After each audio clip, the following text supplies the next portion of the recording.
Praise the Lord. கர்த்தருக்கு ஸ்தோத்திரம். இன்றைய வசனம்,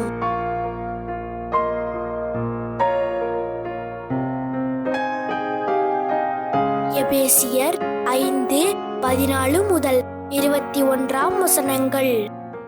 ஆதலால் தூங்குகிற நீ விழித்து மரித்தோரை விட்டு எழுந்திடு, அப்பொழுது கிறிஸ்து உன்னை பிரகாசிப்பிப்பாரென்று சொல்லியிருக்கிறார்.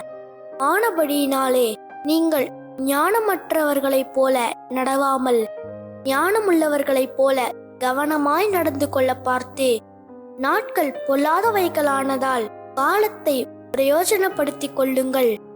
ஆகையால் நீங்கள் மதியற்றவர்களாயிராமல் கர்த்தருடைய சித்தம் இன்னதென்று உணர்ந்து கொள்ளுங்கள். துன்மார்க்கத்திற்கு ஏதுவான மதுபான வெறி கொள்ளாமல் ஆவியினால் நிறைந்து சங்கீதங்களினாலும் கீர்த்தனைகளினாலும் ஞானப்பாட்டுகளினாலும் ஒருவருக்கொருவர் புத்தி சொல்லிக் கொண்டு உங்கள் இருதயத்தில் கர்த்தரை பாடி கீர்த்தனம் பண்ணி, நம்முடைய கர்த்தராகிய இயேசு கிறிஸ்துவின் நாமத்தினாலே எப்பொழுதும் எல்லாவற்றிற்காகவும் பிதாவாகிய தேவனை ஸ்தோத்தரித்து தெய்வ பயத்தோடே ஒருவருக்கொருவர் கீழ்ப்படிந்திருங்கள்.